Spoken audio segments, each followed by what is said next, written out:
Sudah lebih dari 2 bulan sejak pelantikan Presiden Amerika Serikat Donald Trump pada 19 Januari 2025. Dunia menunggu realisasi janji Trump yang menyebut mampu menyelesaikan perang Rusia dan Ukraina hanya dalam waktu 1 hari. Sejumlah upaya diplomasi memang sudah dilakukan. Dan dalam pertemuan terakhir antara Amerika Serikat, Rusia, dan Ukraina di Riyadh, Arab Saudi, tercetus wacana kesepakatan gencatan senjata Laut Hitam. Meski demikian, perjanjian itu belum dimulai. Kenapa Rusia dan Ukraina sampai saat ini masih juga belum melaksanakan gencatan senjata?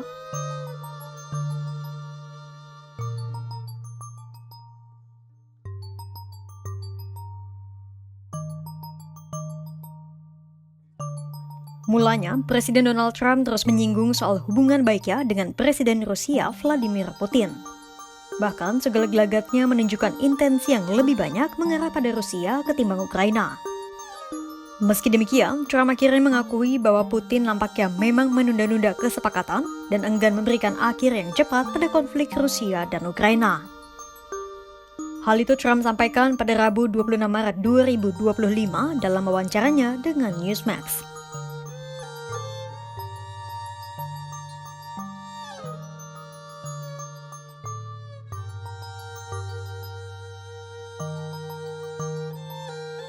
Pernyataan itu Trump sampaikan tepat sehari usai delegasi Amerika Serikat menemui Ukraina dan Rusia secara terpisah di Riyadh, Arab Saudi sejak 23 hingga 25 Maret 2025. Gedung Putih mengumumkan ada 4 poin yang disepakati Rusia dan Ukraina.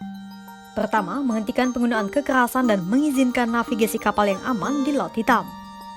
Kedua, mengembangkan perjanjian soal larangan pemogokan fasilitas energi. Ketiga, bekerja sama dengan negara-negara mediasi. Dan keempat, bekerja menuju perdamaian. Namun, tepat sebelum implementasi perjanjian, Rusia disebut mengajukan sejumlah syarat tambahan, termasuk pencabutan beberapa sanksi ekonomi barat. Trump pun membandingkan tingkah Rusia dengan dinamika dirinya sebagai pebisnis properti. Menurut Trump, dirinya pun telah melakukan strategi itu selama bertahun-tahun sebagai pebisnis. Di satu sisi, ingin tetap mempertahankan sebuah kontrak, namun di lain sisi juga enggan untuk menandatangani kontrak.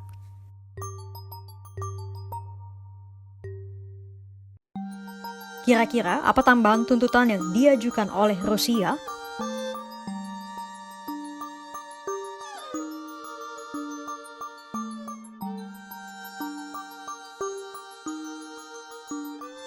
Juru bicara Presiden Rusia Dmitry Peskov menyebut ada beberapa persyaratan yang diajukan Rusia. Peskov menyebut Rusia mau melakukan kesepakatan Laut Hitam asalkan syarat yang diajukan Rusia disetujui.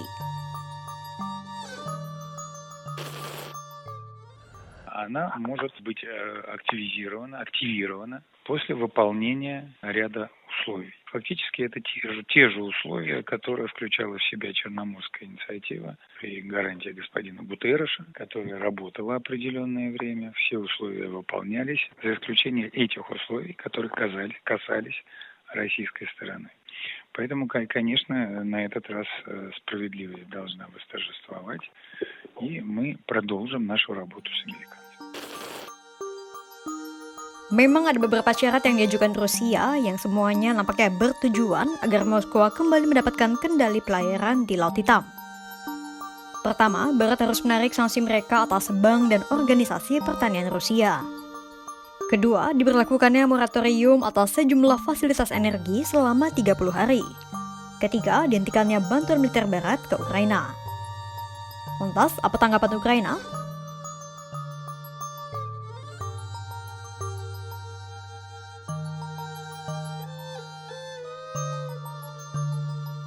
Seolah tak kaget dengan tabiat Rusia yang nampak menunda-nunda perjanjian, Presiden Ukraina Volodymyr Zelensky menyebut langkah Rusia itu adalah strategi manipulasi Putin.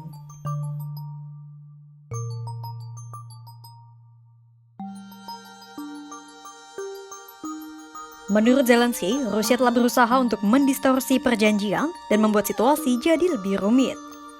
Itulah mengapa Zelensky meminta agar Amerika Serikat tetap mendorong diberlakukannya gencatan senjata tanpa syarat.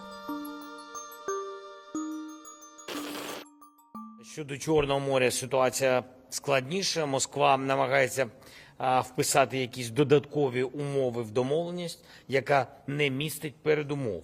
Тож очікуємо, що американська сторона забезпечить безумовний характер тиші на морі. Untuk kedua kalinya, Rusia dan Ukraina membawa kesepakatan gencatan senjata di Laut Hitam ke meja perundingan.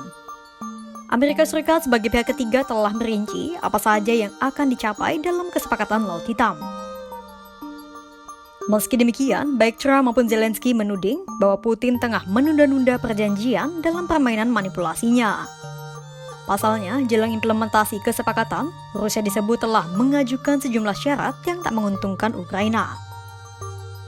Kira-kira bisakah para mediator mencari jalan tengah dan memaksa semua pihak untuk melakukan gencatan senjata sesuai kesepakatan? Simak terus perkembangannya hanya di kanal YouTube Kompas.com.